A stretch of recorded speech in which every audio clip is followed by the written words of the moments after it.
Hello, everybody. Welcome in. It's from the Bleachers, broadcasting live from the Findlay Hyundai studio. Kaden Foremaster here, and Mark Musgrave. The voice, you know. You getting those headphones put on there, big guy? I'm ready. All right. Just making sure. Hey, we got some guests in the studio. We're starting off things really hot here today already with some guests. How's that sound? Yeah, we had Desert Hills Thunder softball in here on Monday. We had the Snow Canyon Warriors in here yesterday, and today the Crimson Cliffs Lady Mustangs are in the house to talk to us about their softball season that's actually started. Yeah, we're excited to have them here. So let's hop right on into it. Should we get Coach on the Yeah, Coach, let's you get wanna Coach hop up on the first mic here. first? Let's get the Coach. Coach on the mic first. Hello, everybody. Coach, take a second to introduce yourself real quick. My name's Marshall Asklin, first-year coach at Crimson. Okay. Perfect. Coach, have you been a head coach or an assistant coach elsewhere, or is this your first No, I've been coaching for about 25 years. Oh, wow. I was assistant coach in Las Vegas for about 7 years at Palo Verde High School. Oh, wow. Okay. So first-year head coach with the high school. Okay. So what brought you to the St. George area? Just looking for a smaller town feel coming out of Vegas. It was pretty hectic. Just time for a change, especially with all the COVID stuff going on. Yeah, a little bit easier up here for sure. So you take over a program that was quite successful last year in Region 10. They went 10-2. They, in the postseason, as you probably have looked at all this, but in the postseason they lost a little bit earlier than they probably would have, but to the eventual, 4A state champions in the Ridgeline. I don't like them. He doesn't. Anyway, like to the Ridgeline. Yeah. So that has to, I don't know if it softens the blow for the ladies, but they did end up going on and winning the 4A state championship. So you take over a good program like that, a little pressure? Not really. Honestly, they graduated 8 seniors last year. So we're really starting fresh with the 5 seniors that are here. It's a good core to start with. They're committed. They work hard. And then we've got a young, talented group that's supporting them. So. Very good. So tell us so far through the season up to this point, what are some things that you've seen that are hopeful for the upcoming season? I'm pretty excited for this year. We got a really good core, really talented. They're really committed to the game. So it's just a matter of getting a little more experience. And I think by playoff time, I think we're going to make some noise. You're starting off the season. You're 4-3 so far. I'm assuming you guys were in a tournament last weekend. In a tournament this weekend? No, we're off this weekend. Oh, you're off this weekend. Last weekend we did have 8 games in 4 days. Okay. So we did compete. We played Bear River, lost 3-2. That was a great game in extra innings. And they're always a great program, Bear River is. Yeah, that was just a good gauge for us in the early season to see kind of where we're at. Again, we're young, with a little bit youth of experience in the seniors, but again the commitment there is pretty strong, and we've got some younger players that will contribute. So I'm pretty excited. It was a really nice opportunity for us to see where we stood early on in the season, and we can build from there. Very good. Well, let's get some of the players in here, shall we? Let's Yeah. do it. All right, who's up first? I'm going to let you guys decide. No, I told the order. I gave him I gave him the batting order. You're batting 1. You're batting 2. You're in the 3 hole. You're batting cleanup in the 5th.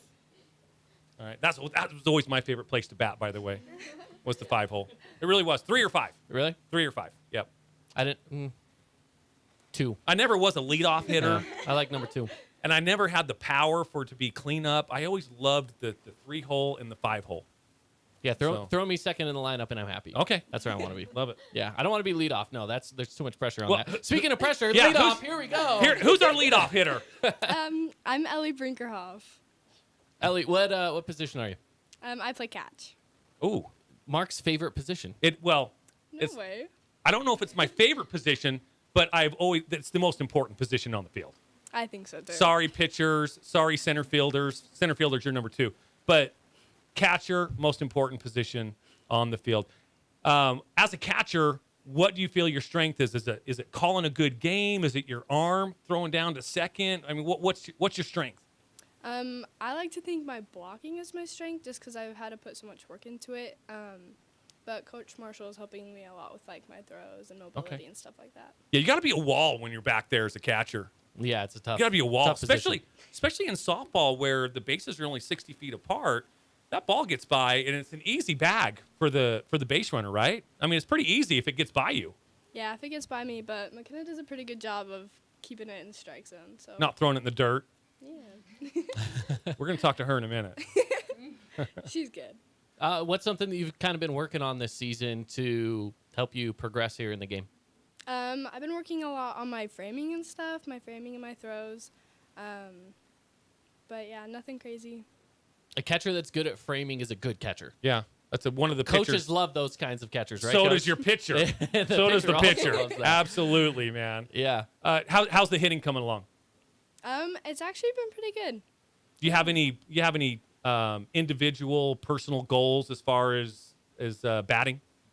At this point, I'm focusing literally on just making contact and putting the ball in play right now. Are you a slap hitter or just traditional hitter? I'm a base hit hitter. Okay. Nothing crazy, but I like to put the ball in play. Awesome. I like that. I've always loved that too because being the times that I've spent in baseball, I always tell my players, put the ball in play. Put the pressure on the defense to make a play.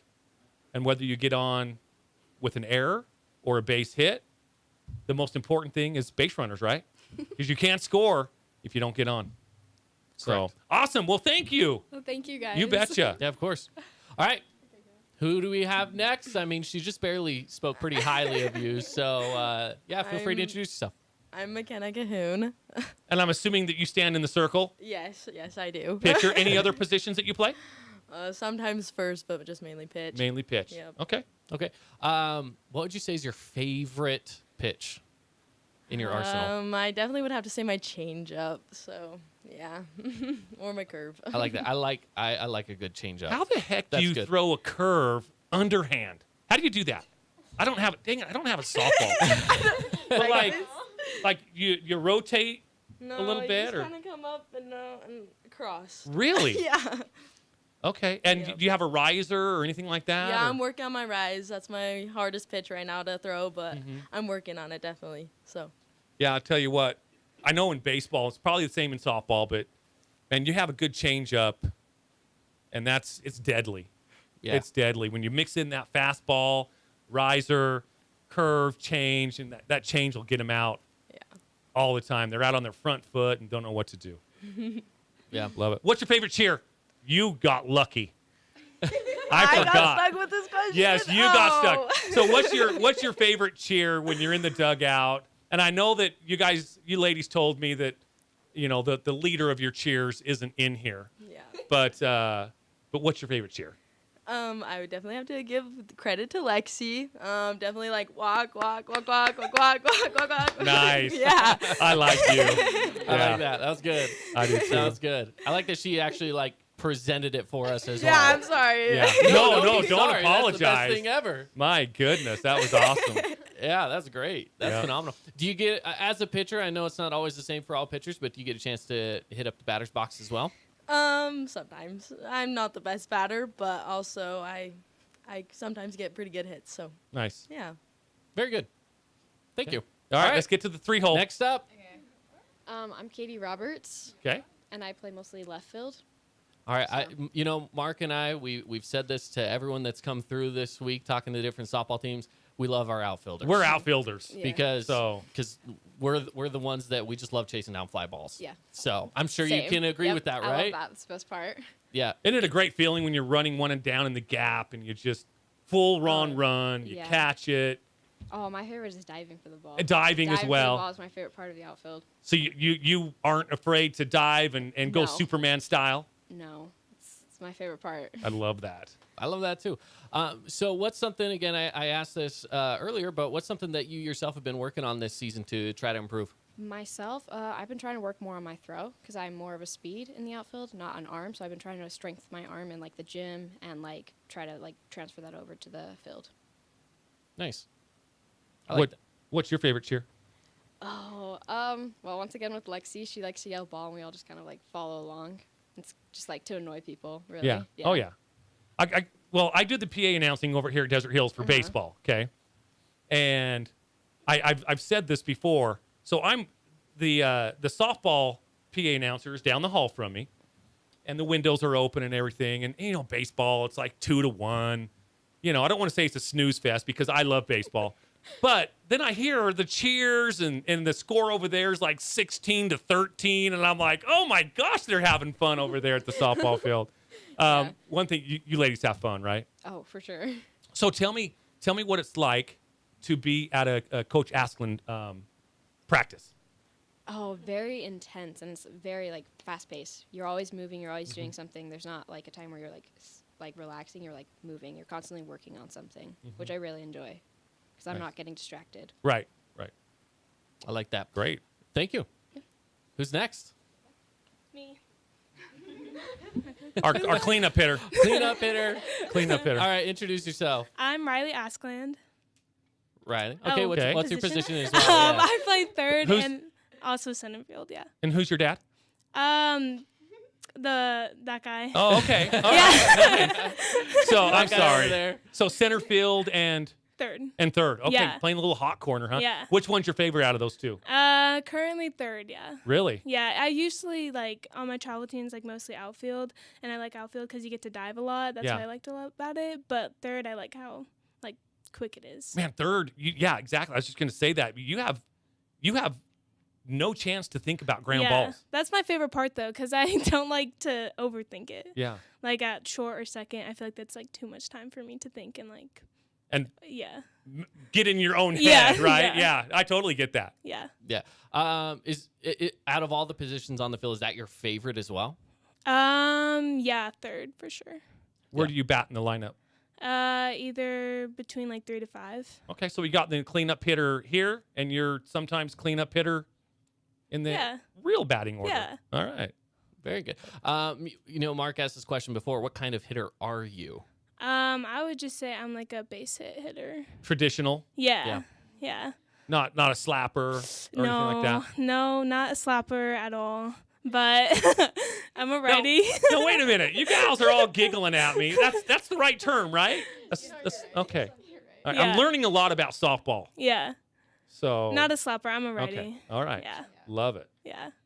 Okay. So looking at this season, so far again, you're a few games into this season. With region play coming up here, really, it's right around the corner. It happens pretty fast. But through this season, what is something that you've learned that you can take with you through the rest of the season? I've learned like how much I value my teammates.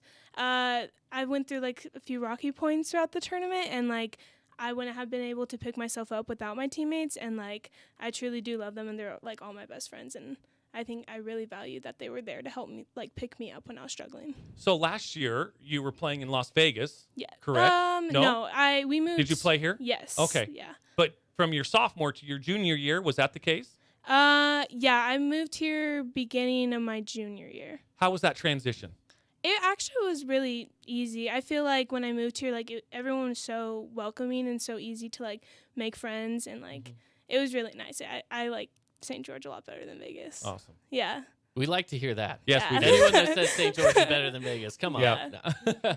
And here's the thing, I actually do like Las Vegas too. But Well, we got that Las St. George Vegas is helmet great. right there. St. George is great. Yeah. Uh, for sure. Go Well, Aviators. That's right. Go Aviators. Yes. That's right. Okay, so one more question too. Looking forward to region play. I know you're kind of new here to Southern Utah still, but is there a game on the calendar that you're just so excited for when it comes to region play? Definitely Snow Canyon, for sure, because Snow Canyon's always been like a very like great team softball wise, and I think that we can have a good game between them. So I'm excited to play them. Yeah, Yeah, they were great. 11-1 last year in region, and you Yeah. guys were right behind them though at 10-2. So Yeah. that's turning out to be quite the rivalry. Yeah, for sure. I like that. All right, well, thank you. Yeah, We thank got you. one more left. No, we got two. Two more, one more. No, We one got more. You already went, huh? That's right. Yeah, one more. Yeah, best for last, right? That's Yeah, that's right. Save the best In for the last. 5-hole. All right. I'm Hallie Tebbs. Hallie, And what Yeah. position do you play? I'm sorry. Um,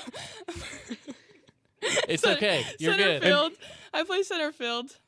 again, one of Mark's favorite positions. It Well, is. mine too as well. Yeah. I love me a good center field. What's your strength? Speed, arm, or are you a 5-tool player? Actually, yeah, I was really blessed to have speed, and I have really good arm strength. And yeah, I would say the hardest thing for me is tracking the ball because I can't really see very well. I have bad vision. So. Coach, Same. Yeah. center fielder with bad vision. Hit up that optometrist real quick. That's right. Yeah, we got that figured out. Oh, so good. We're doing good. That is awesome. How are you at the plate? I can be good, you know. And again, traditional hitter, or Yeah, okay. just traditional. And where do you usually fit in the lineup? Near the bottom. Okay. Yep. Hey, you know what? There's absolutely nothing wrong with that. Yeah. You know, when you're batting we had a club coach that would always put one of his best hitters in the 9-hole. He goes, because a lot of times throughout the game, it's going to be like leadoff hitters back to back, 9-hole, 1-hole, Yep. and then so. Like I said, best for last. Absolutely. That's God, right. Oh, we nailed it here. I know. Same question to you. Throughout the region, who do you like to play the most, and who do you like to beat the most?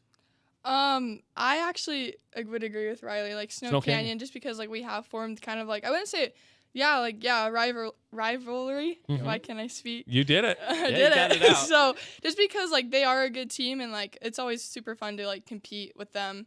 So What's other than your own field, where do you like to go play the most? Like it could be from the team that you're playing to the scenery to how well the field is kept. Snow Canyon. Snow They have Canyon. a really nice field, and Okay. I love like because you can see like all like the red rock. Oh yeah. It's really pretty. So I like their field a lot. Okay. Yeah, I can agree with that. That's Yeah. a pretty Tremendous. good film. So what's something that you're kind of working on this season? Something to try to make your game a little better? My hitting. Since I am fast, like if I get on base, like I wouldn't say I'm guaranteed like a home run, Mhm. like a home, like what do you put that, like To a run in to to score. score. Yeah. To score. An Just RBI? like I just know, Yeah. just like once I'm Two? on bag, like that's my goal every at bat is once I'm on bag, like since I have that speed, I'm like pretty confident that I can always get home once I make it to Yeah. first base. So So a walk sometimes turns into a double, and, Yeah. and so on and so forth. Yeah, I've always said, on base percentage to me is more important than batting average. I mean, I don't care how you get on base, you just got to get on base. yeah, that's kind of my goal this season. Whether you hit it, walk it, wear it, something. I'm always a big believer of on base percentage.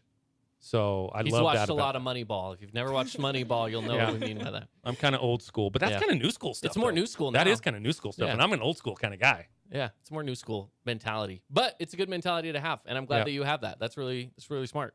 Really good ball. Thank you. Yeah. Well, we're looking forward to hopefully have you ladies back in here, maybe towards the end of the season where we can do a little recap, maybe right after you guys win the state championship, something like that. We'll have you in studio to kind of update us and do all that. Anybody going to play next level softball? Hop on here for a second. And remind me of your name again. I'm sorry. She also is too. She also is too. We'll pull her up in a second. Yeah. So remind me your name again. I'm McKenna. McKenna. Where are you going to play at? I just barely committed to Salt Lake Community College. Oh, nice. Nice. Yeah. That is tremendous. I have it's a roundabout connection, but my sister-in-law's sister's daughter is also committed to Salt Lake Community I College. feel like I'm in an episode of Ferris Bueller. My sister's brother's cousin's sister-in-law Yeah, that's no one said knows. that Ferris won't be. None of Oh, us know I- what you're talking about. Oh, Okay. you guys have watched Ferris Bueller. Yeah, see. Okay, so you're going to have some other Mustang, not teammates, but compadres up there. You got some baseball players going up there, too. Yep. You got Bo and Javen And Jager. and Jager. Yep. Jager is one of my favorite baseball players of all time. I've coached Jager. Now, I know he's only this tall still, but I've been coaching Jager since he was this tall. Gotta give him some more credit. Yeah. He's your height. Anyway, Jager's one of my favorite players of all time. So yeah, so it'll be kind of nice though. At least there'll be some people that you know, and Yep. I mean I don't know if you hang out in the same circles, but at least you'll up there with some Mustangs. Yeah. Awesome. Let's get you back on here, Miss Askland. Hi. Where are you going to play at? Hiram College. It's a school in Ohio. Wow. Yeah. How Dad. do you feel about that move? I'm Are actually you really excited? excited. That's going to be a long ways away. Yeah, he's not happy about that part. Is it- But yeah, I'm excited. I wanted to experience another state. I so, love that. Yeah. My son's going up to the state of Washington to play baseball. So again, Dang. it kind of, I'm exactly like you. It's like, I'm disappointed because I get, the selfish part of me is upset because I won't be able to probably go to every single game like I have since he's been 8 years old. So that'll be very difficult, but I love the fact that he's getting out to a state where he just can't run home and do laundry or get a $20 bill out of my wallet or whatever. He's on his own, and I love that. That's a very courageous decision. So to go that far away, that's cold back there. I know. I wanted the all 4 seasons. So Now, is You'll this get Might that. be a little- You'll get that. is this a D1, 2, 3 JUCO? It's a D3. Okay. mhm. Any are your hopes to get stronger and better and maybe play at a D1? Maybe back here at Utah Tech or something like that? It just depends on how everything plays out. I can't really, Okay. get or make a prediction, but I'm happy to. Well, I think so to go there. Congratulations, you two. That's a big step to that's go awesome. play. Thank you. Anytime in any sport that you can go play the next level after high school, it's quite impressive. So that's congratulations to you too. Thank you. That's awesome. Of course. Yeah. Well, again, we're grateful to have you guys here today with us, and we wish you the best of luck this season. Yeah, have a great season, Lady Mustangs. Thank you. You bet. Yeah. Okay, we're going to take a break. We will have more coming back on the other side here on From the Bleachers.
Welcome back in, everybody. It's from the Bleachers here, broadcasting live from the Findlay Hyundai studio. Kaden Foremaster, Mark Musgrave. The voice, that was a lot of fun having the Crimson Cliffs Mustang softball seniors in here and Coach Asklin, first-year coach. So, good luck to him. He's taking over a good program. They've got a good program over there at Crimson Cliff. So, all the success to them. We want to wish that.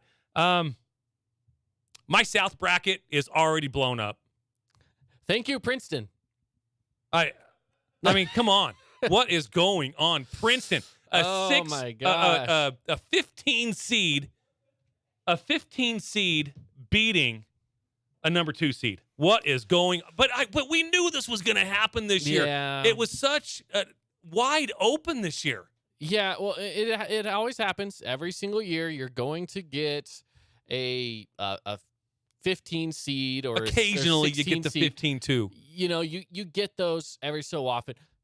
It's very common to see a 3 seed go down, right, to a 14. Yeah, you can. Yeah, you can. That's pretty common. 15 and 2. It's when it does happen. It's like oh boy, and Arizona of all the schools, Arizona's a basketball school.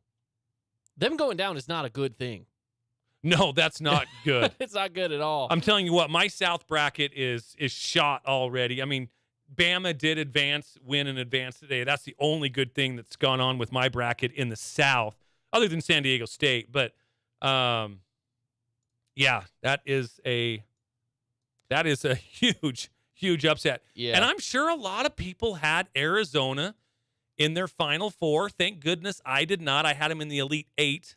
I had Bama beating them in the Elite Eight. So, it's not going to crush my bracket yet. But my South side is shot, though. You think so? It's not good. I mean, Bama's in there, yes, and San Diego State. But I am, just give you an idea, I am, let's see, I got Bama.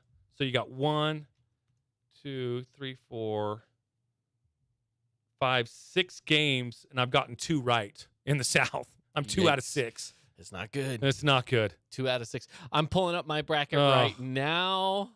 And, okay, and you were talking about the South? The South, yep. I got Alabama correct. I've got Maryland correct. I got San Diego State correct.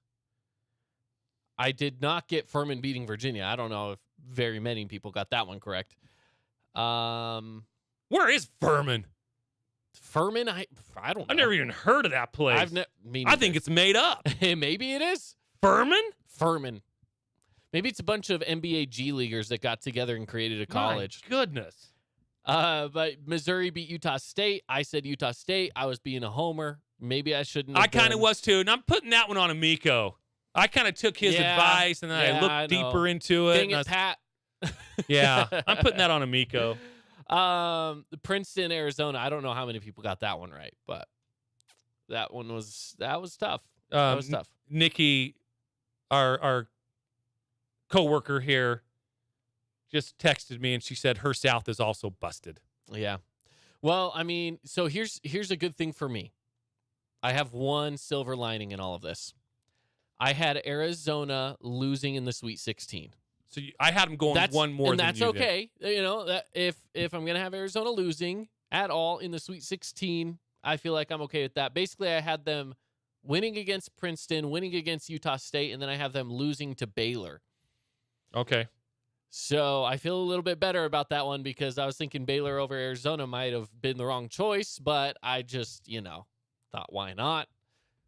And now it's looking real good because now if Baylor can go through, I'm okay. And that's for sure. And it does give an easier path for Bama as well because both of us have Bama picked to not just be in the national championship, but win the national championship. And that does kind of lighten their road a little bit more. I mean, when you don't have to go up against an Arizona team, again, not that Princeton had any problem with them, but, when you knock off that number 2 seed, the number 1 seed can kind of look at that and kind of smirk just a little tiny bit. Just a little bit. You're right. Makes their road just a little bit easier. Yep. Well, of course, today has just been kind of a big South day. Some of the West teams have played. Kansas has really eaten through Howard. I mean, that game over and done with a while ago, though, now. 96-68. That was an easy win. Arkansas moves on, or looks like they'll move on. The game's not over yet, but they're up 12. Up with 4-ish minutes left. I think they'll be okay. I did have Arkansas on that one as well, but it looks like Arkansas should win. I did as well. That's the game. I have it pulled up over here on my Are they other still monitor. up 12? It's a commercial break right now, so I'm waiting to see when they come through. But there was like 5:48 to go, and they were up 12. So right now I have it 4:15 left to go, and it's 62-52. Okay, so 10. Okay, So, right there. but again, it's a commercial break right now on TV. So I'm waiting for them to come back to see what it actually is, see if it's still that. So, man, I will say this: today's one of those days where there's almost too much going on. Yeah. You can't watch them all at once. I don't have enough monitors. I have 3. 3 still not enough monitors to watch it all. But I know that's why some people take the day off and they just swap channels back and forth, TBS, TNT, and all the other channels. I will that they say though, today I've been doing all of my work out of our studio here. Yeah. And I have had that TV behind your head playing basketball all day long. Right. Up until our show started. Yeah. So, by the way, it is 62-53, 3:37 left. Illinois at the free throw line. So there's still a chance. I'm not going to count Illinois out yet, actually.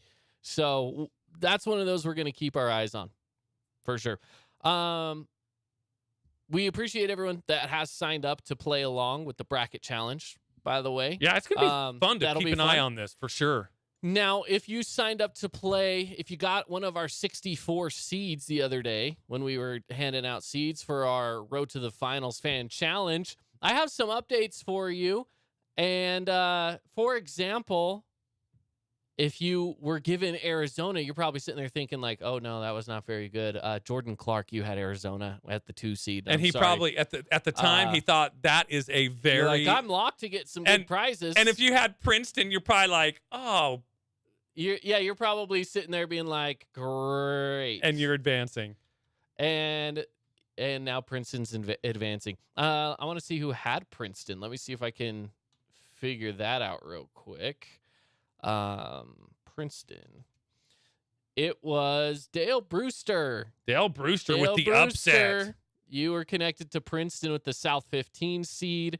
So you move on. That's a pretty good upset. Dude, that's awesome. That's a pretty good upset. That's one of those where you're just happy to get some points on the board. Yeah, and it's fun. I mean, but really, what are the chances that Princeton goes on to the Final Four and the finals? Sorry, what's his name? Brewster? Yeah. It's not going to happen, but we love that you're playing. Hey, but here's the thing. He's just probably happy to win something through the first round. Yeah, that's right. You know? That's true. It could have been worse. You could have gotten away with nothing. Yeah. And if you picked Arizona, you went away with nothing. Yeah. And you entered the tournament like, I have a chance of winning this. I have Arizona. Yeah, you're like, I'm getting that Traeger. Yeah, exactly. And that's the gamble of this. And that's what makes this so fun. So there's a bit of a gamble here. By the way, 62-55, Illinois is making that comeback. 2:34 left to play. And they stole the ball. Oh, my goodness. 57-62. It's a 5-point game. Wow. How much time's left? 2.5. 2.5 minutes. Oh, man. Yeah, I'm going to keep track of that for sure. Yeah. A lot of fun going on with the bracket. Again, I hope your bracket, especially your South bracket, is doing better than mine. But, one thing that it does, you don't want to look past Furman, but I believe that makes it just a little bit easier game for San Diego State to at least the chances of them moving on, beating a number 13 seed Furman as opposed to going against a number 4 seed Virginia. Yeah. So at least that'll help that pick out for me, hopefully. Unless Furman's going to put on their Cinderella shoe and play the part of Cinderella and go all the way to the Sweet 16 or Elite 8. Yeah, maybe. I doubt it. I don't even know where Furman is. I'm looking it up. That's your job right now, is to Google where Furman is. I've also never heard of Furman in my life. Okay, they are a private university in Greenville County, South Carolina. Okay. I think that's where Yeah. Forrest, what's his name? Forrest Gump. Forrest Gump went. It's in South Carolina. Maybe. I think he went to Furman. I don't know. I know I've seen Forrest Gump, but I couldn't tell you how long ago it was. I was a Really? child. Oh my goodness, you need to And watch that I again. do actually. I saw it pull up on one of the streaming services, Yeah, you and I need was to watch like, that. that needs to be on my watch list. Yeah, for sure. It's a good movie. Absolutely, it is. I remember it being a good movie. I don't Mhm. remember it very well. And you'll like it better as an adult than you were Yeah. than you I did feel a like kid. I'd appreciate it more. Yeah, for sure. So, because as a kid, I don't remember really loving it. But I'm pretty sure that he's from South Carolina somewhere You think so? with his accent, and he even says it a couple of times. I can't remember exactly where, but yeah. Anyway, just kind of that. When I read Greenville County, South Carolina, for some reason I thought of Forrest Gump. Yeah. This game is getting intense. If you haven't done so, I mean, keep listening here, but let's also check out what's going on with Arkansas and Illinois. So it's 62-57. Arkansas's up. And Arkansas right now just barely got fouled. 2:10 left on the clock. But Illinois playing some really good defense. And they're fighting. They're fighting to stay in that tournament. And that's what I like to see. A little bit of fight from Illinois here, trying to wrap up the last 2 minutes to play. But again, that foul, they had some to give, so it's just out of bounds now for Arkansas. They inbound with clock ticking now, just over 2 minutes still to play. So, yeah, it's coming down to it. Nikki just texted me as well and said that Forrest Gump went to Alabama, which I did know that. Yeah, of course. He Now did that- go now to that you say Bama. that, yeah, I know he went to Bama. Yeah, but he left the confines of South Carolina somewhere and went to Bama. I'm just, again, keeping an eye on this game here. And Arkansas just scored again. So they add a little more to that lead. We'll keep our eye on that one and give you the final when that one wraps up. It's the 8-9 matchup. That's one of my favorite matchups. Anytime you have close seeds in the first round, 8-9 matchups are always a lot of fun. Outside of that, I'd also say 7-10 matchups are really fun. Mm-hmm. They're close enough that it's still anybody's game. I think this year's bracket, I've mentioned this before. This year's bracket really is a crapshoot because, back in the day, back in the 80s, 90s, and even into the early 2000s, where players were staying for all 4 years of their college career. Yeah. It was much easier to really go through the bracket, pick the winners and stuff like that. Nowadays, it is, with so many players, first of all, in the transfer portal, and then they go to the NBA or the G League, and they're after their sophomore year, sometimes after their freshman year. It's very difficult to really know those blue chip programs anymore. You can't just pick North Carolina, who, by the way, didn't even make the tournament. You can't just pick North Carolina, Duke, Arizona, UCLA, Kansas, Kentucky, because they just go up and down so quickly now with how, players just don't stay there all 4 years anymore. No, and that's one of the things that the transfer portal has done And that for too. us. The transfer portal has made it so a team that's really good one year could just be trash the next Yeah. year. You have no idea. And vice versa. You could have teams that aren't very good, but maybe they have some money to give and they suffer through a season. They then recruit everybody in via all the money they can give away with NIL deals. And now you all of a sudden have a team that can fight. So it can be such a turn of events from year to year right now. And it's not just for basketball. We're talking all college sports. Yeah. Just because of how NIL works. Now, I will say most of that money is going towards football and basketball and some of those bigger programs. Your lacrosse team might not have the biggest NIL deal. I'm sorry. But that's one of those things that's going on right now. And it's changing the game completely. It's changing the game completely. Yeah. And we'll see what happens over the next few years of people flipping and changing and the things. You have the kids that are really good will probably go into the NBA. Mm-hmm. You have the ones that are pretty good that are wanting to team up with the other guys that are pretty good and go wherever will pay them to be there. Yeah. It's crazy. It's just crazy. It would be interesting to go back, look into the 80s, into the 90s, and the early 2000s, and see when a Coach K Duke team was seeded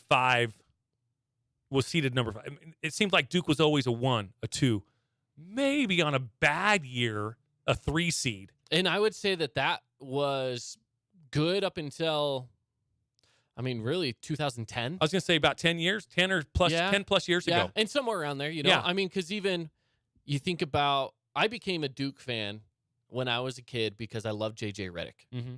He was a lights-out shooter. He was so much fun to watch, and of course, he was a Blue Devil, right? Mm-hmm. And that's the team where I really was like, man, these guys are fun to watch. And since then, they've had some great players come through the program. Kyrie was there. Most recently, Zion Williamson was there. But there were years in between the year where Zion was there with who else was there? R.J. Barrett. You know, there was a group of them that kind of were there over the last, 4 or 5 years that are really decent NBA players now. Before they got there, it wasn't great. There were some times where they didn't have good years. But again, they're now a 5th seed, right? As you mentioned before, when was the last time Duke was a 5th seed? So, well, let me just go through this here really quickly. I can tell you. I will say in 1987, they were a 5 seed. Okay. So in 1986, this goes back to 86 is what I pulled up. So 86, they were a 1 seed. 87, a 5 seed. 88, 2, 3, 2. 96, they were an 8 seed. Again, bad year for Coach K. 1 seed. So, it's just so strange. And then not even seeing North Carolina in the tournament. That to me is so strange. Yeah. I mean, not having to root for Tar Heel Blue is difficult for me because you're either in the Duke camp or the North Carolina camp. I'm in the North Carolina camp, and just not even seeing them in the tournament. Oh my goodness, it's so weird. It's just weird. Yeah, I get that. But that's new basketball. That's the new college basketball.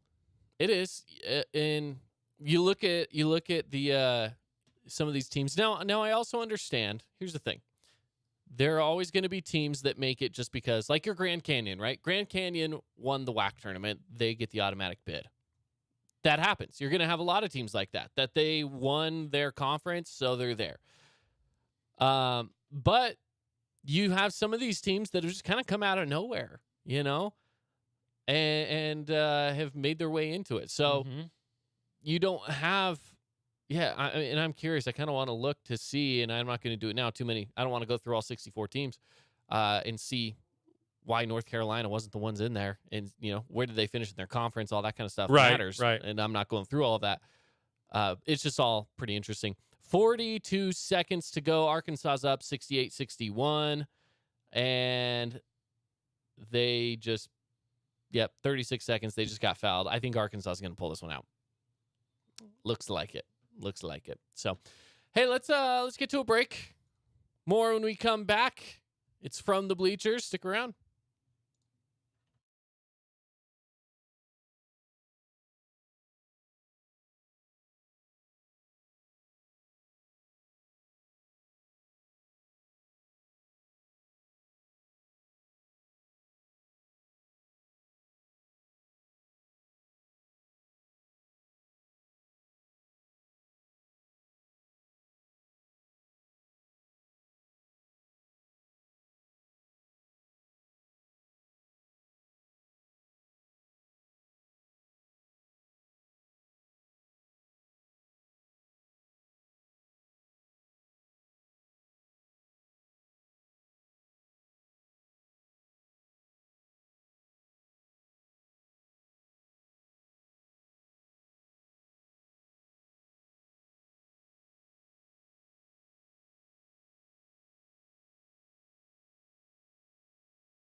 Welcome back in, everybody. It's from the Bleachers here, closing out the 4 o'clock hour from the Findlay Hyundai studio. Kaden Foremaster and Mark Musgrave. The voice you know. Now, the score right now, 12 seconds left. Arkansas is at the line. They're up 10 at 72-62. Game over, Arkansas. Nice little run by Illinois, though, to get within 5 or 4, whatever they got to with a couple minutes to go.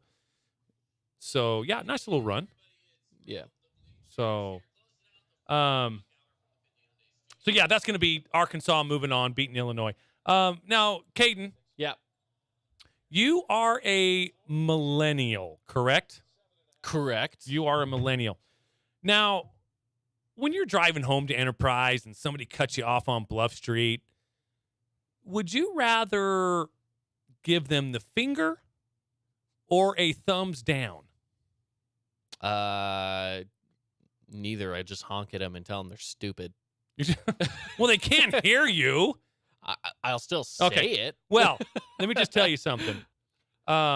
Somebody, I don't know who this somebody was, they talked to a bunch of millennials and Gen Zers. Okay? Here, wait. This is what I actually do. Okay. Okay, imagine me. I'm driving.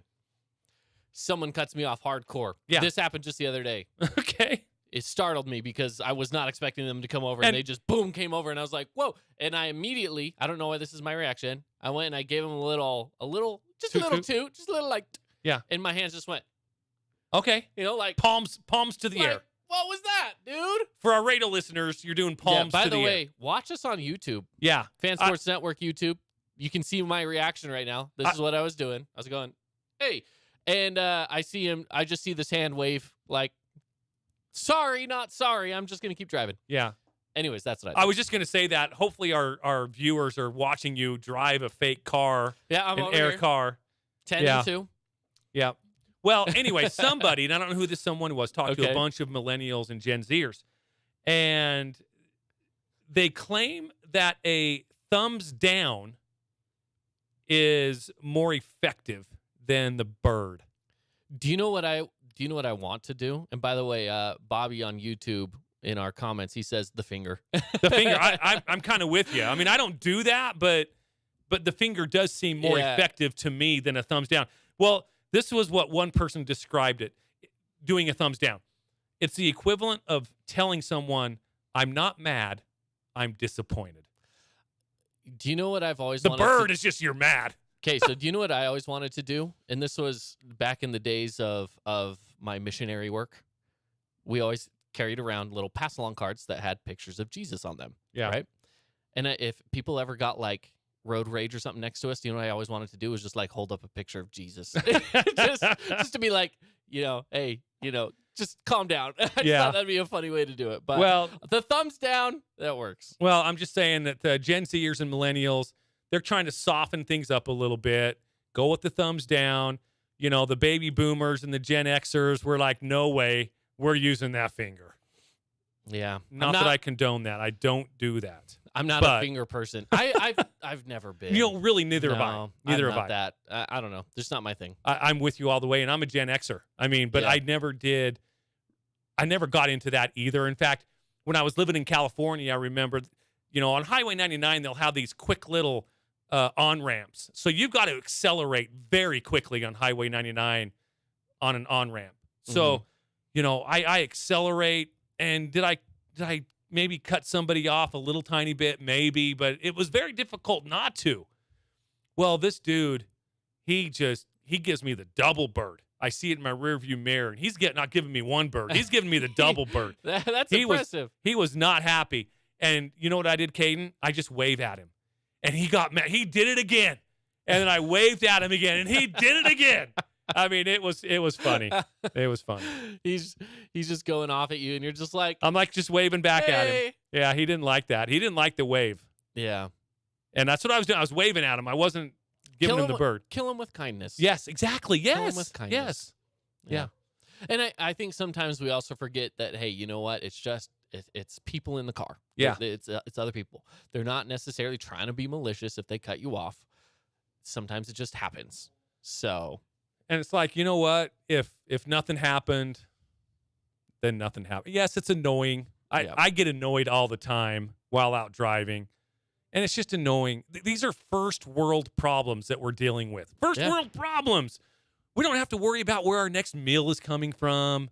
We don't have to worry about, a lot of that third world stuff. It's true. We're annoyed. We get annoyed. Okay, just move on. Yep. Just move on. So anyway, I just wanted to bring up that little report when it comes to Gen Zers and millennials. I like that. That was a good report. Thumbs down. Thumbs down. Give them the thumbs down. Just say, boo you. I'm not mad. I'm just disappointed. Are you a road rage kind of guy, though? I get annoyed. I don't. I have my little, what do you want to call it? My MO is like, I don't like people cutting. Okay. Yeah. Like if I've been at the stoplight for whatever, or, maybe it's a lane is closed ahead, Sure. And if I've been there longer than somebody and they just try to come in, I don't like that. So I'll speed up a little bit and that kind of thing. But, yeah. And again, first world problems here, but that annoys me a little bit, but I try not to, get too riled up. I just get annoyed. Yeah. I just get annoyed. I get annoyed the most out at the roundabouts down here at Bloomington. Oh, yeah, that's a bad one. Because there's some lanes that will keep going in the circle, some will split off, and you'll have those people who will try to sneak in to the lane that's not splitting off because they want to keep going in the circle. And in doing so, they're cutting people off. And it's that's just kind of annoying. Now, I will say, have I done that? Yeah, I've probably done it. Yeah. I don't mean to do it, but I've probably done it before. Yeah, at the same roundabout, like if I enter the roundabout from Brigham Road, like leaving our work. Yeah. And I go underneath the freeway and somebody from Walmart is coming in. Yeah. And they're trying to get in that inside lane. Yeah, I before try it splits go to Bloomington. I try to keep them out so they have to go to Bloomington. You're just like, sucker, you're going to Bloomington. Yeah. See ya. Macy just texted me and said, "Don't share your road rage stories."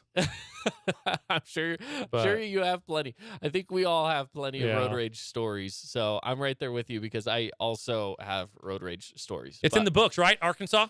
It's in the books. Yeah, Arkansas gets the win. So we'll keep you updated on all the other games going on throughout. But we actually have to head to another break. Let's do it. I didn't know we were going to talk road rage this whole time, but we did it anyway. So it's okay. It happens. All right, let's get to a break. More when we come back, kicking off the 5 o'clock hour, of course. So stick around with us here on From the Bleachers.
Welcome back, everybody. It's from the Bleachers.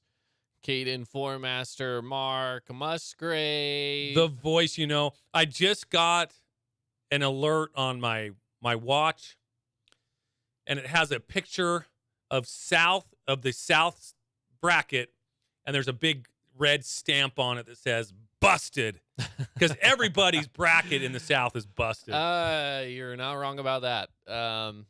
It's pretty busted at this point. Yep. Pretty busted at this point. So, well, it's part of the fun. Part of the fun of it all. Well, we decided we'll take a break from college basketball for a hot second. And Mark, let's hop into football. There's a lot of football stuff going on right now. One of the things, maybe for a quarterback, is this what they're going to go with as their starter, or what's the plan? I don't know. hope they have a plan A, and I hope Gardner Minshew is not plan A. I've got to think that he is set up to be their backup.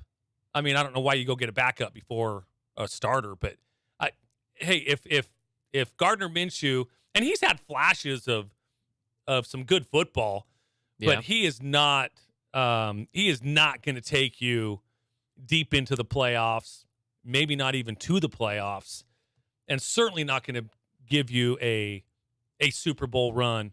Now, granted, again, he can step in as a backup and fill in for lengths of time and do a good job. But if he's plan A for the Colts, sorry, Colts fans, that's not a good plan A. It's just not. It's just not. No, it's not. But is it a better plan than Matt Ryan, than what they had last year? No. I don't think so. You think Matt Ryan was still the better option from last year? Well, Matt Ryan, I'm just saying this can't be plan A. Yeah. I mean, Gardner Minshew at least has, younger legs and can move a little bit. Matt Ryan was just a statue back there, and he was an old statue. That's part of the problem too. But I'm just hoping for Colts fans that this isn't their plan A, because it's not a good plan A. Yeah. I hope this is plan B. I hope they signed him to, possibly, maybe push the starter a little bit more, and to have Gardner Minshew is a veteran, to have a veteran backup, to whether they get somebody in the draft or whether they're still looking in free agency to go get somebody. Most of the free agent quarterbacks, though, are the good ones are kind of been signed already. So maybe they're looking in the draft. Now, here's some interesting news today that's been popping up is the Jimmy Garoppolo deal has yet to be finalized, right? And the talk is that maybe the deal that was originally put out from the media wasn't the deal that they had actually fully agreed to. And so now there's some backtracking going on saying, wait, we're trying to get things squared away. Here's the latest. There's a tweet recently from Vinny Bonsignor. Yeah. He's with the Las Vegas Review. He says Jimmy Garoppolo press conference has been tentatively rescheduled for tomorrow. Raiders spokesman essentially indicated things were getting squared away. Okay. So he was supposed to have an introductory press conference, but the contract and whatnot just wasn't quite finalized. I don't think there's anything to worry about. I don't either. He's still going to be a Raider. It's just a matter of, is he going to be a Raider today or is he going to be a Raider tomorrow? They're trying to get it all squared away. It sounds like it'll happen sooner than later. I think they just need to dot the T's and cross the I's. Yeah, that's really what it is. It's just that they haven't done that yet. So nothing to get worried about if you saw any of those reports coming out, but that is what's happening right now with that situation. There's still some good free agents out there still. Kind of the one that's you got safety Chauncey Gardner-Johnson, your safety from your Philadelphia Eagles. Yep. He's still out there and available. You've got Isaac Siumalo, offensive guard, again, from your Eagles. Hopefully your Philly team gets signing some of these guys again because, they are part of a Super Bowl run. Jadeveon Clowney, defensive end. Again, he could be one of those guys that's probably just asking for too much money. Yes, he is good. He's got that name, but he's 30 years old. He's on the wrong side of 30. So that's going to, bring his value down a little bit. But hey, if you want a veteran defensive end, Jadeveon Clowney is still out there. My favorite free agent right now is still out there. Raiders, if you're listening, go get Dalton Schultz, tight end from the Cowboys. Bring him over. I think he is a perfect fit for the Raiders. Or Rock Ya-Sin, the corner from the Raiders, he is still available out there. So if you and he did a fine job this past year playing corner for the Raiders. Again, another ex-Raider, current Colt, Yannick Ngakoue is still out there. Yeah. As a free agent. And I like Unique Ngakoue. I do too. I can't say his name either. Unique Ngakoue. There You have to. you have to like think about it first. I really liked him when he was over on the Raiders. Obviously too. not this last year, but the year before. He was a good tandem with Max Crosby, and I like what they were able to do. And hey, you know what? Let's be honest. Picking up Chandler Jones did not pay out well for the Raiders this last year. It was really just a it was even. Like, he didn't do better than Ngakoue. He didn't Jones, do worse. and he didn't do worse. Yeah. So it was kind of like But he wasn't Chandler Jones from Arizona. Yeah, exactly. That's exactly. the biggest thing. And a lot of that goes back to, okay, did he take a step back because of his age? And yeah, that's probably what it was. His age is getting to him. He's not as quick. Yeah, for sure. He's not as quick off the edge as he once was. So that's bound to happen with these guys. So what's that look like for the Raiders defense? Who knows? But Unique Ngakoue, that's a good pickup for whoever can grab him. I think he's a formidable edge. You know? And he's on the correct side of 30 as well. He's 27. Yeah. So he's still got some life left in those legs too. If your team's looking for a wide receiver, probably the best wide receiver out there still is Detroit Lion DJ Chark, 26 years old. Oh yeah. I thought he had a fine season this past year. I remember his name and looking at him when I was playing against in fantasy football, whether I was playing against him. Sure. I remember, he had a decent season last year for sure. OBJ still out there also as a wide receiver, but again, on the wrong side of 30.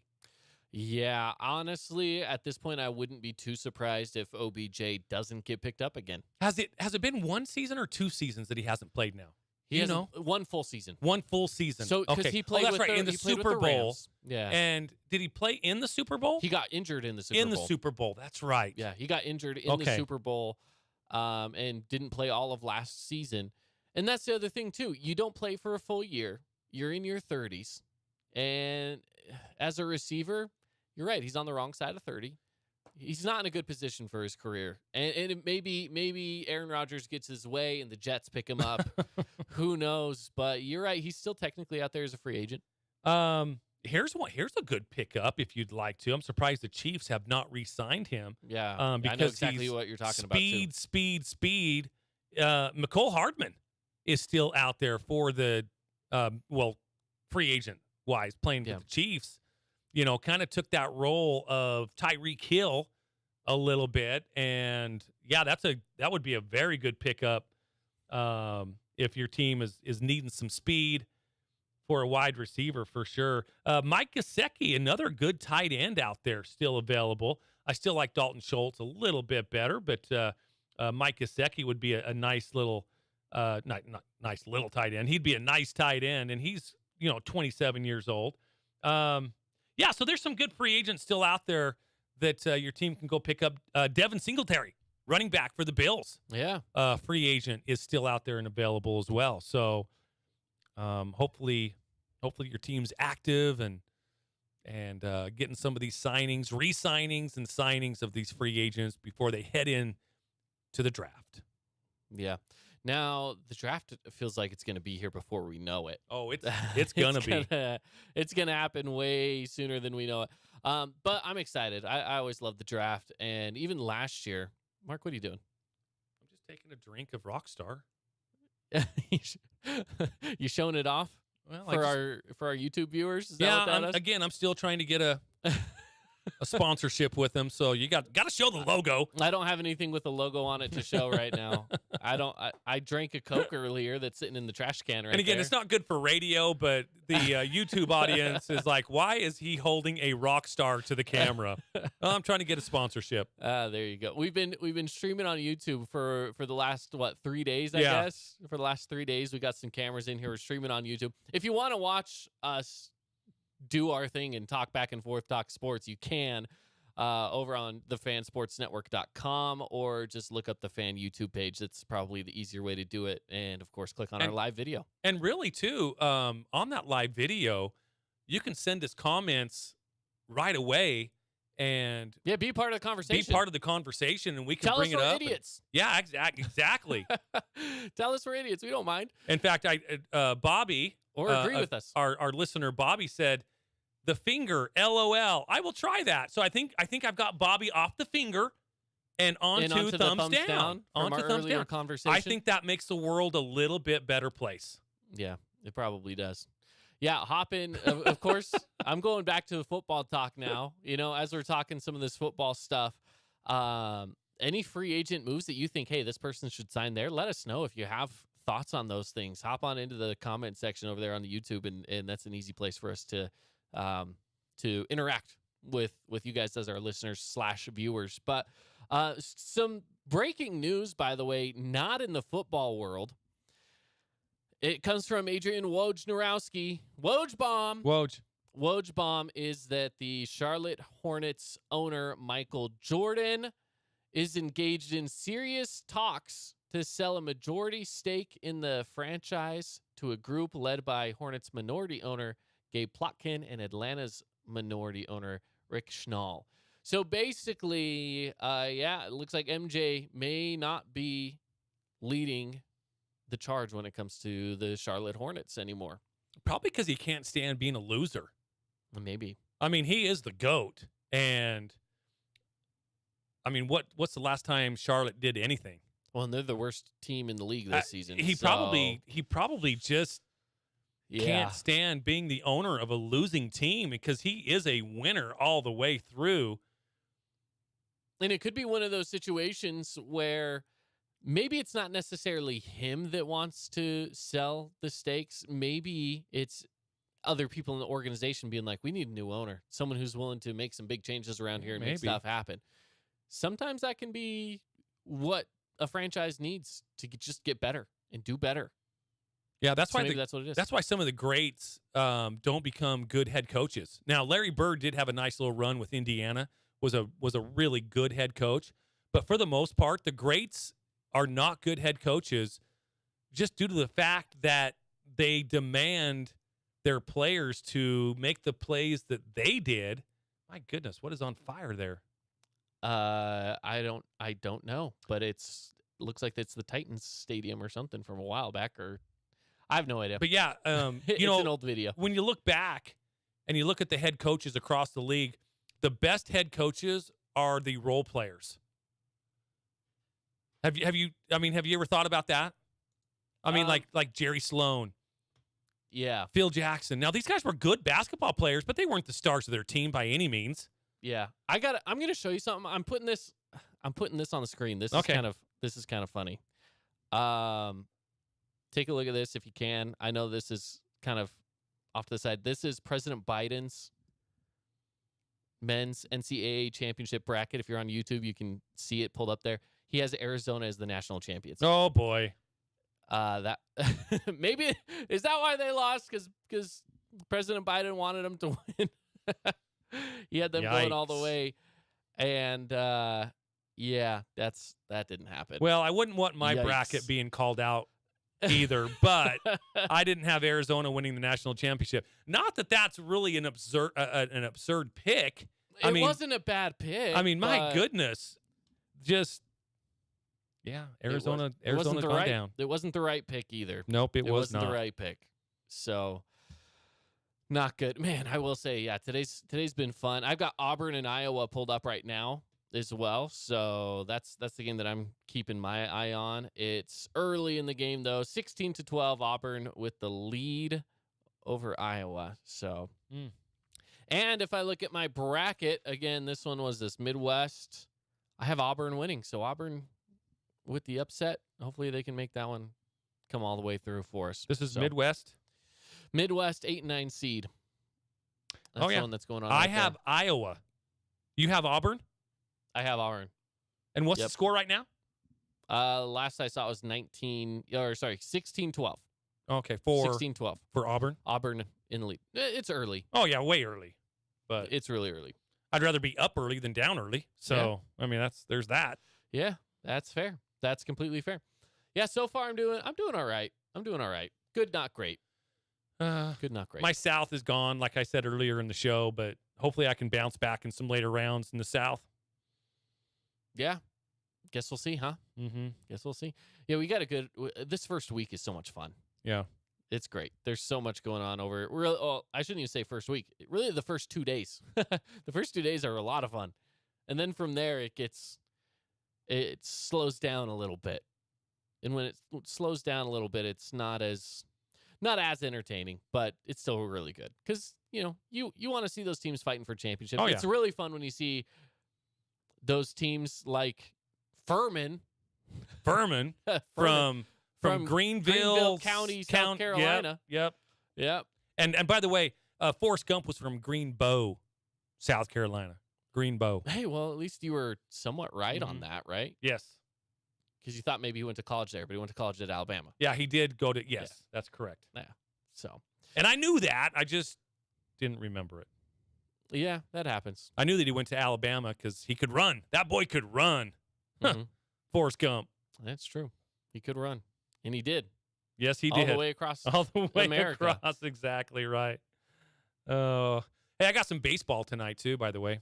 You want to go watch some baseball? Oh, yeah, baseball's right here locally, yeah. Yeah, right here locally. There's going to be, I'm sure there's games at Dixie High School, Desert Hills High School. I'll be at that one announcing that game. They're playing Maple Mountain tonight.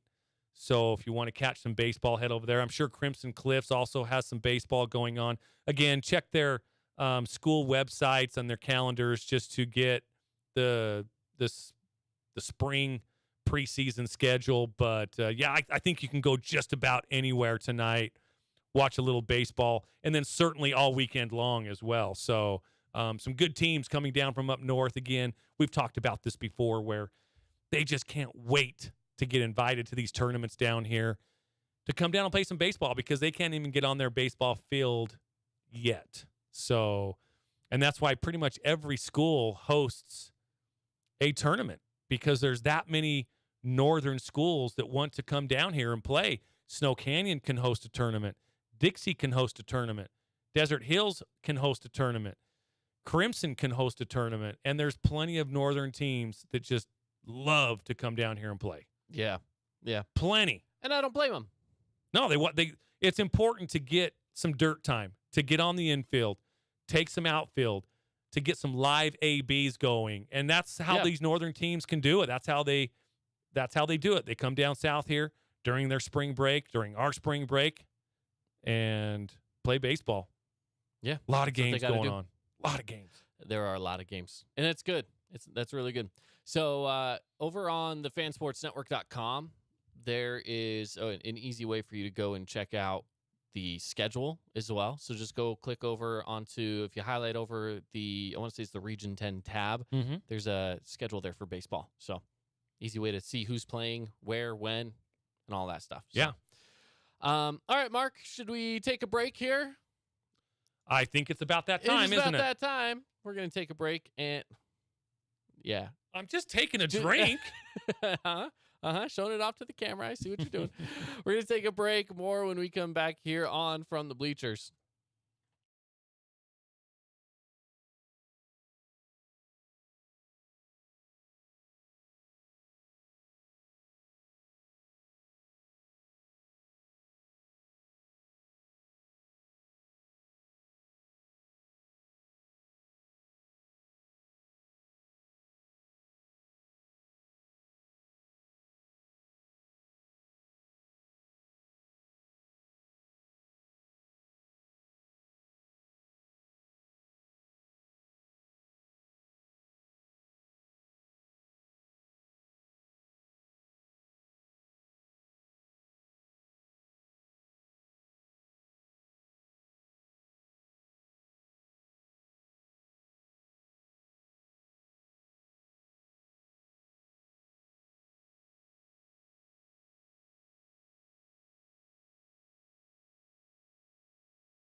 Welcome back in, everybody. It's from the Bleachers. Back at it here in the Findlay Hyundai studio. Kaden Foremaster and Mark Musgrave. The voice you know.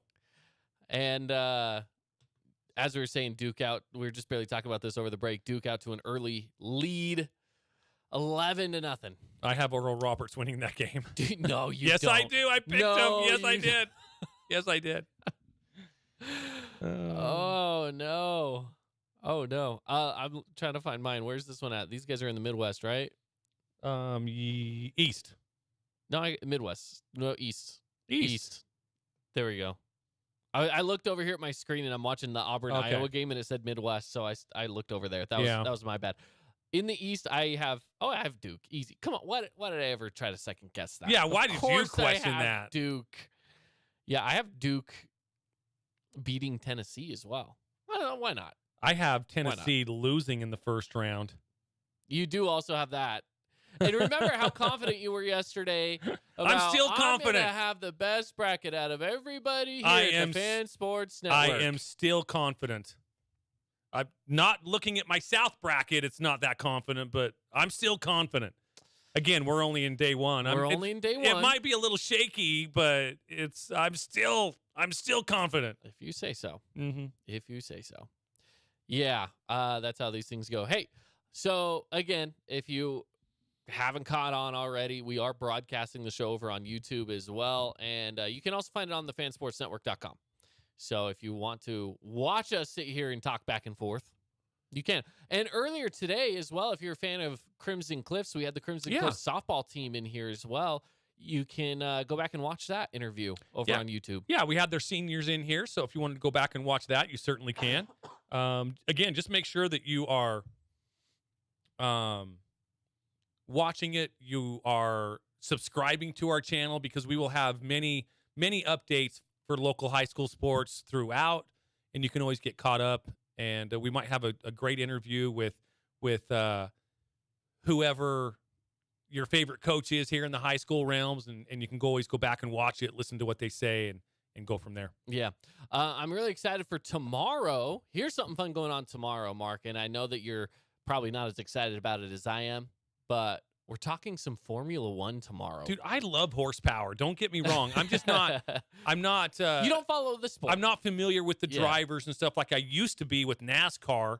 But no, I'm excited about this, man. And you mentioned some of the teams, and you mentioned Red Bull, and automatically that was my team. Yeah. The Red Bull team. He said, "Is there a rock star team?" And I said, No. He's like, "Well, then I'm cheering for Red Bull." I'll take a Red Bull.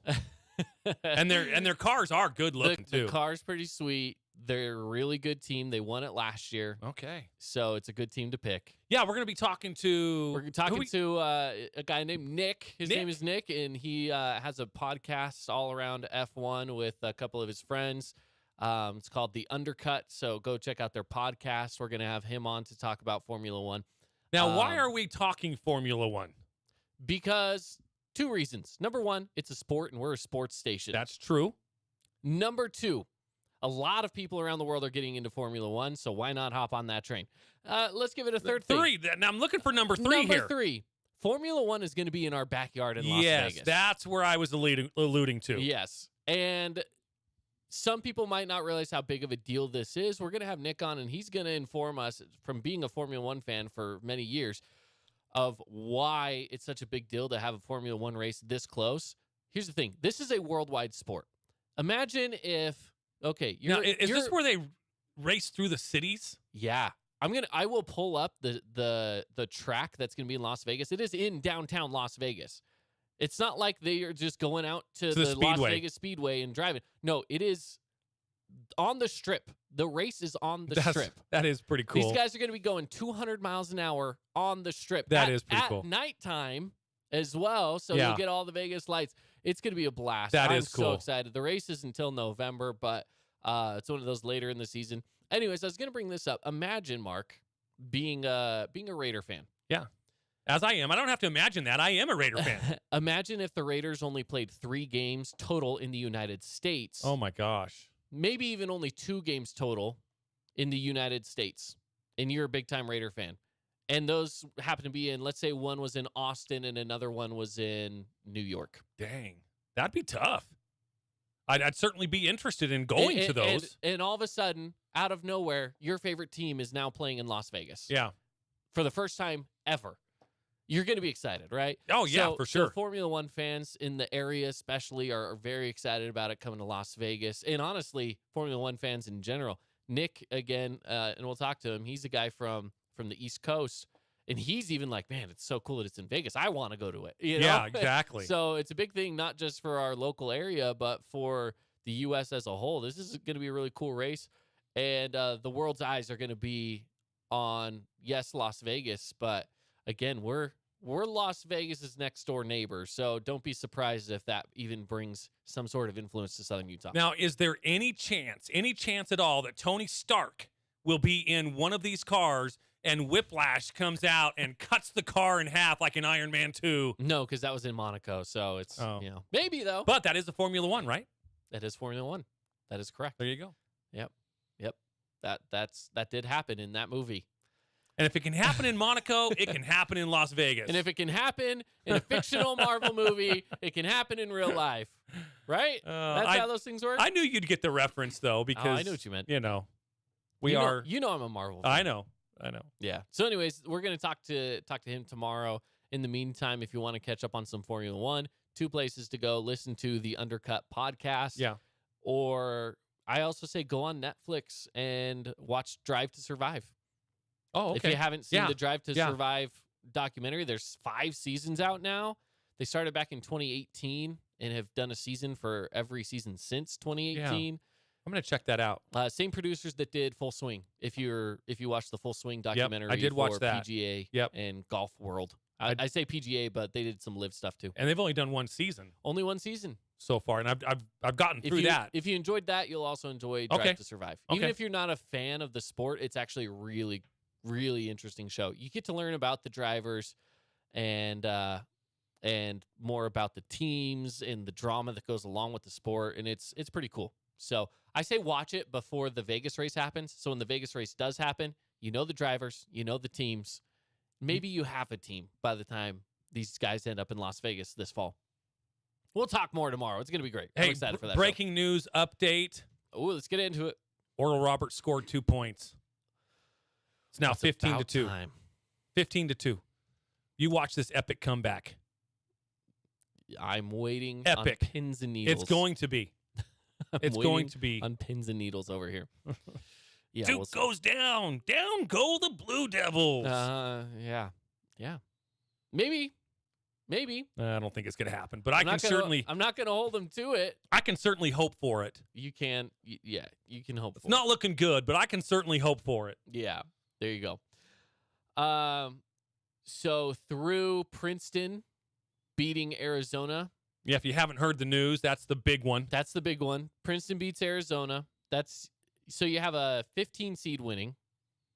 You had a 13 seed win earlier today. Mm-hmm. The percentage of correct brackets left, 0.12% are still correct. And that's impressive. Yeah. The fact that there's at least somebody in the world that... Somebodies that had...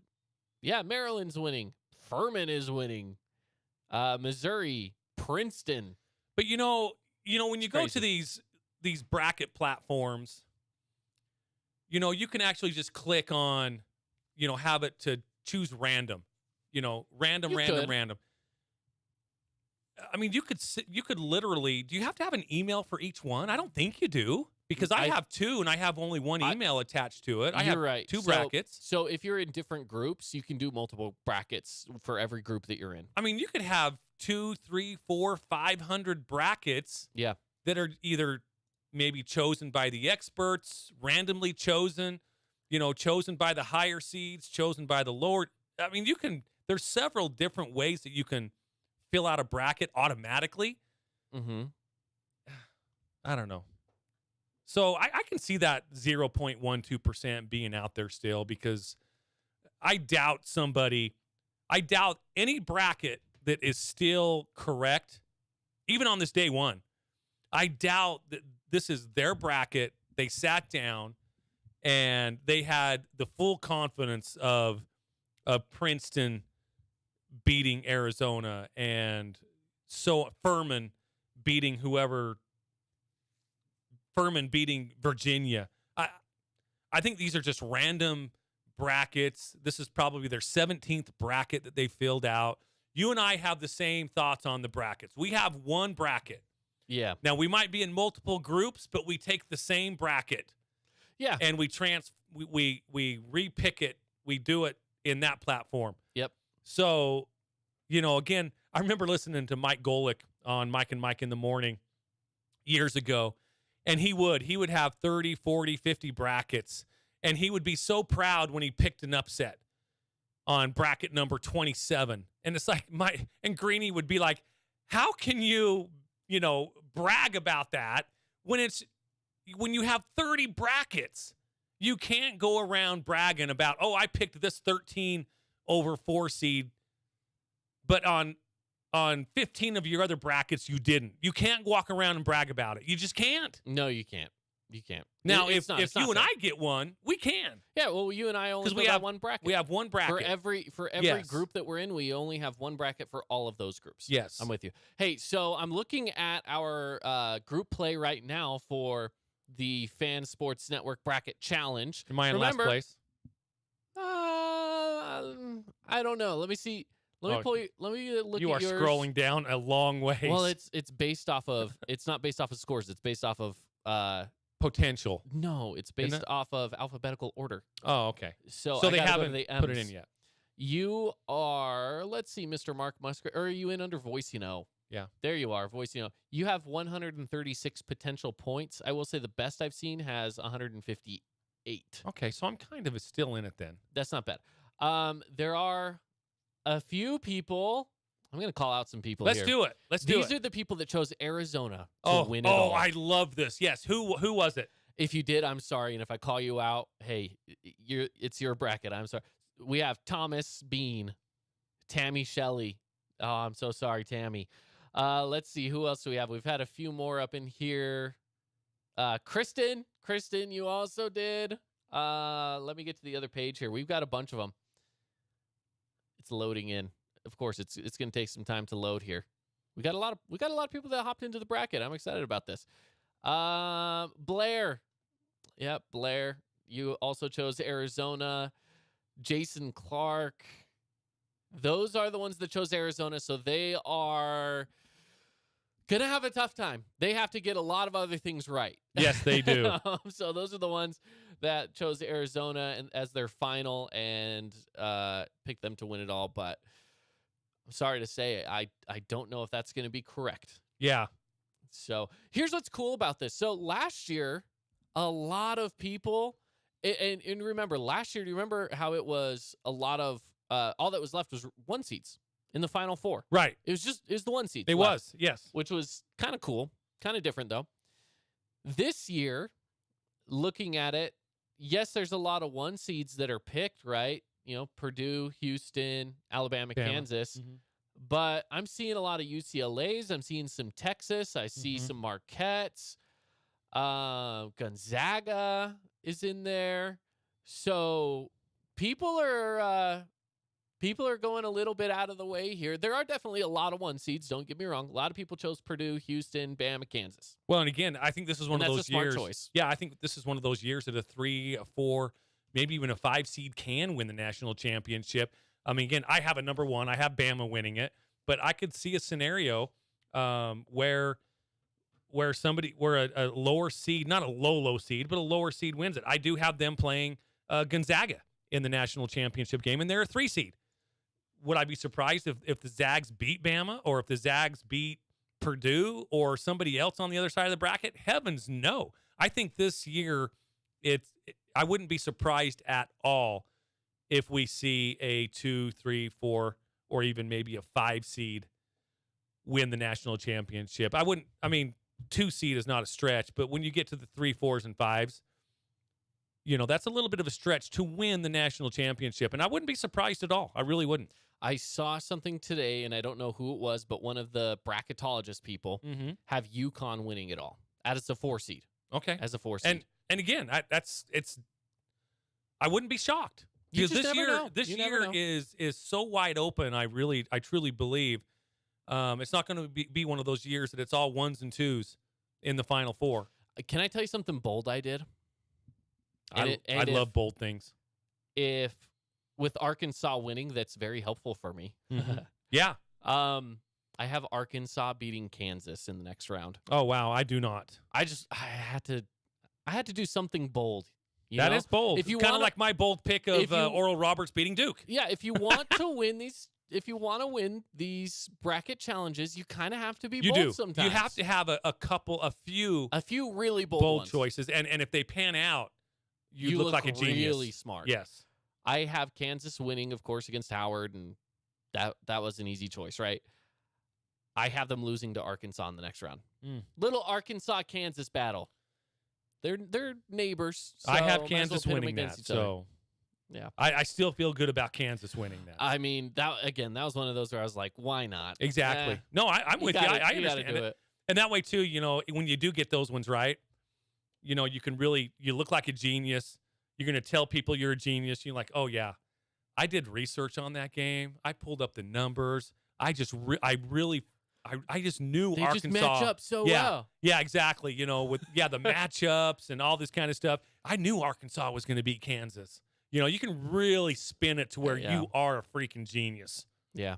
Well, if Arkansas wins, then I'm going to come back and pretend this conversation didn't happen. Yeah, right. And I'll be like, yeah, of course. I mean, if you would have actually looked, whoa, I just saw this play, and this dude got flipped end over end. Really? Oh, yeah. He goes up to block him, and then he just kind of flips over his shoulder and lands really hard on his backside. Yikes. You don't like to see that. He's No. over getting stretched out a little bit. He's okay.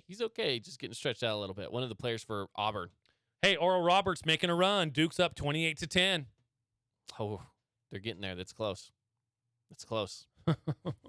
Some of the other games going on right now, of course, as I mentioned, Auburn, Iowa, Oral Roberts, Duke, Northwestern, and Boise State. Just getting underway. Northwestern with a 5-0 lead Yep. over Boise. They've gone even further than that now. Oh. It's 8-3. Oh, that's 8-3 8-3 now. now. I'm a little behind. Getting a little behind there. So, yeah. Hey, let's get to a break. And when we come back, we're going to be wrapping up the show. Yeah. It's that time of day. And then I'm off to baseball. Off to baseball. Yeah, might as well, right? Okay, we'll be back after this.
Welcome back, everybody. It's from the Bleachers. Broadcasting live from the Findlay Hyundai studio. Kaden Foremaster and Mark Musgrave. The voice you know. All right, Mark, let's dive in again as we wrap up the show here. Lots of, I wouldn't say big upsets. There's 2 big upsets, but yeah, 2 big ones. But lots of good games. Yeah. Lots of good games. 9 seeds beating 8 seeds, I don't consider that an upset at all, really. Yeah, I agree. But yeah, there's been 2 big upsets, and if you had Arizona going on to win the national championship or even had them in the Final Four or whatever the case might be, your bracket might be a little bit busted, especially if you had them winning the national championship. It's a little bit busted. Yeah, it is. So I got a question for you, Mark. So World Baseball Classic's going on right now. Yes, I haven't been following it as closely as I would like to. Fair. With the World Baseball Classic, there's today has been a little bit of controversy because of what happened with Edwin Diaz. Did you hear what happened with Edwin Diaz? No, I did not. So while celebrating their win, Okay. Puerto Rico wins. Okay. While Were they celebrating, playing USA? No. Oh. I don't remember who they were playing. Okay. They were celebrating their win, and Edwin Diaz tore his patellar tendon in his right knee. He's going to be out the entire season. He's going to be needing some surgery. He's the Mets closer, right? So yeah. So the controversy comes here because you look at a lot of players who, for example, you see this in basketball, right? Where guys will be like, I don't want to play in the Olympics because I'm supposed to have a really good season next year. Yeah. And the same thing goes for baseball right now. There's a lot of people that are playing in this World Baseball Classic that are big names. And the thing about baseball, it's such a worldwide sport. They're playing for all of these different teams. Obviously, he's with Puerto Rico. Dominican Republic obviously has a lot of good names on that team. Mexico's playing really well. Team USA, of course, we know they have lots of good names. Shohei's playing for Japan. So the question is, with all of this going on right now, is should these guys, these superstar baseball players, be playing in this scenario right now for the World Baseball Classic? Because what happens if injury happens in the place where they're actually making their money in the MLB isn't going to be there for them because they get injured. It happened with Diaz. Yeah, I don't think the teams really care for it for sure. I don't think the Mets are thrilled by any means. I don't think that the Angels are excited about Mike Trout playing tonight. I don't think the teams are thrilled. I don't, and especially where the WBC is being played during spring training, where these players haven't had haven't put the time in to, get ready for a season. And I would certainly think, yes, they are professional athletes. They probably started earlier to get ready for the Baseball Classic. I get it. But again, it's just something that they're not used to. It goes out of their routine. And if we know anything about athletes, they like their routine. Yeah. And so when you throw something like this in there, even though they may have prepared for it, their body just isn't quite used to it like a normal year. And again, that part sucks too, because he was celebrating the win. Yeah, it wasn't even out on the field. Yeah, it was after the win, they all got together in the up by the dugout, up by the mound. The mound. And I don't know what happened. He twisted it a little weird, stepped weird. I don't know. And it's dumb. And even Freddie Freeman, playing for Canada, didn't play either one of the last nights because of a hamstring problem. And it's not severe, but again, I would assume that the Dodgers would rather him just be at their spring training facility getting that worked on, as opposed to, playing in the WBC where it doesn't have anything to do with the Dodgers, and he's one of their high-priced players. I don't think the teams are thrilled about this at all. I agree. Yeah, tough way to go. Tough way to lose a season, not even for your team that pays your paycheck. Right. You know. Right. Yeah, to me that's the big kicker is the fact that you want to play for your country. I think there's a lot of people that have that national pride where they want to play for their home country. And I don't have a problem with that at all. But it's just a bummer. You know, is there another way to put it? I don't know. It's just kind of a bummer. That's really what it is. Yeah, and again, just going at the same time as spring training. Again, baseball is so long. Yeah. That it's, they start in March and they end, the first week in November with the World Series. So, yeah, when do you do it? You don't do it during, Thanksgiving and Christmas. It really is about the only time you can do this. I'm just not thrilled about it. And I don't think the teams are either. USA, they play Venezuela tomorrow, actually Saturday, 5:00 in Miami to try to advance as well. So, hopefully the Angels don't have to deal with what the Mets are dealing with now. Mike Trout has his own issues with injury anyways. Why go play more baseball and put your body on the line? I mean, the Angels have been paying your paycheck and you've been injured. Mike Trout, you are the best player in baseball. He's continually injured. And you are continually injured. And I get it. I'm with you, Kaden. I understand the country, the patriotism and that kind of stuff. But yeah, I don't think the Angels are thrilled. I don't think any team is thrilled with their high-priced players playing in the WBC. Fair enough. I can agree with that. Opening day coming up in 2 weeks from today, actually. That's crazy. Opening day is right around the corner. I can't believe it's already here. Feels like we just barely finished talking baseball not all that long ago. I know. But we're back at it again. So it's always a fun time of year. Hey, hopping into this, I was looking at fantasy football free agency specifically, and I have an article here that gives us the 10 winners and losers, okay, of free agency. One of those on the list is Justin Fields. And the reason he's on this list, I feel like has more to do with what the Bears are putting around him right now. DJ Moore coming over with the first pick is pretty big for him. I think that's huge. Absolutely it is. And I had Justin Fields in my paying league this past year, and I'll tell you what, there was about a 10-game span where Justin Fields was incredible. Now, granted, some of that is on the ground with his legs, but that's the new football. The new football is having a mobile quarterback that can pick up yards for you on the ground, and Justin Fields is one of the best. Yeah. One of the others on that list is Tony Pollard. He doesn't have to compete with Zeke anymore. He gets those yards to himself. Yeah, he's not going to have to split those goal line carries with Zeke to try to keep him happy anymore.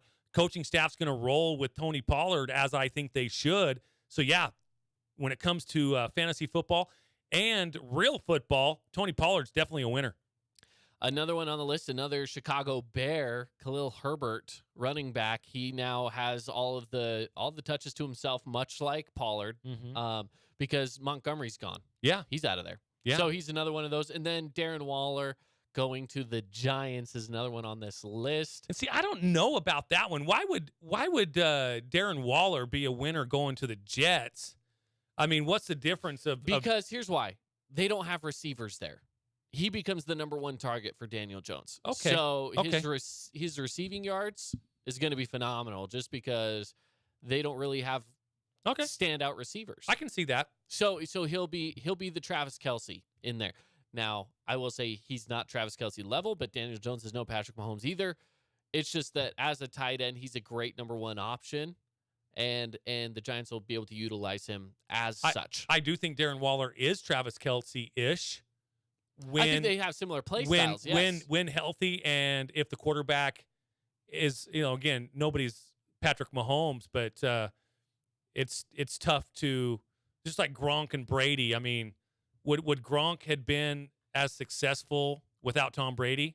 Probably not. No. You got to have that great quarterback as well. Yeah, 100%. Rounding off the winners, before we get to the losers here, Kadarius Toney was the last of the winners for the Chiefs. With Juju Smith-Schuster leaving, again, it's just one of those situations where he just gets more. He gets more time. Yeah. When you start to climb that ladder of being more of that number one option, right? Yep. Here's the losers, though. Alvin Kamara. They signed Jamal Williams. Yeah. And that was one of the things with Detroit was Jamal was really kind of the guy. So Amon-Ra St. Brown, he would get some carries here and there too. So it felt like the lines were always flipping back and forth. Here's the thing. It's going to be the same thing, though, in New Orleans. Yeah. So Alvin Kamara, he's a little bit lower on that. And you know what? DeAndre Swift, again, another one of those. Was sharing some of that ball with with Jamal Williams. He even comes up on the loser side as well. That has more to do with the fact that they signed David Montgomery in place of Jamal Williams. And so right when Swift thinks, hey, they're going to let me carry the ball more. Right. Nope, they sweep the feet right out from underneath him and say, we got Montgomery from the Bears. Yeah. So a couple losers there. Jeff Wilson from Miami. Raheem Mostert with Miami as a tandem. Yeah. And then with Mike Evans and Chris Godwin as well in Tampa Bay. And they're losers because Tom Brady left. They're losers because Tom Brady left, and now they have to deal with Baker Mayfield. And we're not calling them losers, just their fantasy value is not as high as it was last year. That's right. All right, guys, we got to get out of here. Have a good one, and we'll be with you tomorrow on Friday. We'll see you.